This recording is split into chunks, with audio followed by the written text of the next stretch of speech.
Whatever you're thinking, I can explain. I'm thinking that you're a drug addict and a liar. So say something that's not that.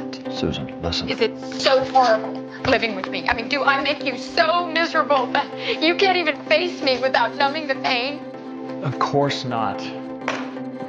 I love you. Why, if you did, you wouldn't be doing this. I mean, my God, Mike, we have a baby on the way. Can I say something now? Sure, go ahead. Oh, should I look you in the eyes? Does it make it easier for you to lie? The story actually begins a week earlier. Susan had been feeling unwell lately and suspected she might be going through menopause, so she went to the hospital for a checkup. However, Dr. Goldberg was busy performing surgery at the time. The nurse arranged another doctor to see her instead. To Susan's surprise, the new doctor turned out to be her neighbor's husband, Adam. At first, Susan wanted to refuse the consultation, but Adam simply sat down and started asking her questions. With no other choice, Susan decided to go along with it. Unexpectedly, Adam soon brought her some shocking news. Not only was Susan not going through menopause, the test results revealed that she was actually expecting a baby. Just then, Mike returned home. After hearing the news, Mike was instantly filled with excitement. The next second, he rushed forward and hugged Susan tightly. But Susan had no idea that a problem between them was already beginning. One morning, Susan went outside to take out the trash. She was surprised to find that Mike had already gone to the storage unit. What's this? A crib! Oh, and look. Safety latch. I figured if the baby takes after you, accident-proof is key. And you know, I'm still in my first trimester. Don't you think it's a little early to be making cribs? Early would be painting in pink flu. But I got both, so we'll cover either way.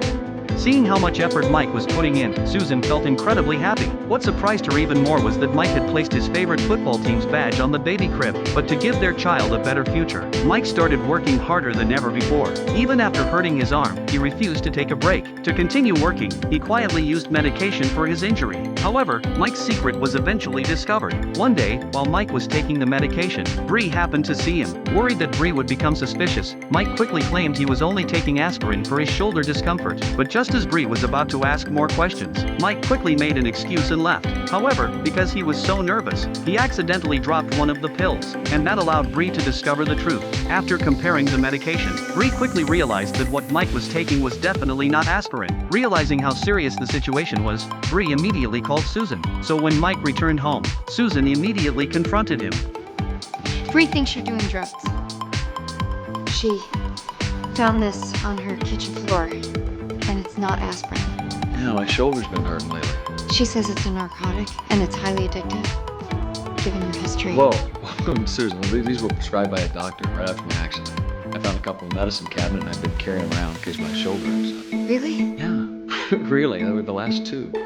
So you got nothing to worry about. After hearing Mike's explanation, Susan finally relaxed. Only then did she realize that she had misunderstood Mike. To clear things up, Susan went to see Bree that afternoon and explained everything. However, Bree clearly did not believe Mike's explanation. To help Susan understand the truth, Bree used her own experience as an example and confessed everything to Susan. You see this bread maker? This is where I hid a bottle of Chardonnay after I told everyone I'd stop drinking. But this isn't the same thing. Mike wouldn't lie to me about this. And this rotating spice rack, those little airplane bottles of vodka fit perfectly in the back. He said there were no more pills. I was looking him in the eye. Susan, addicts are experts at deception. My advice to you, trust,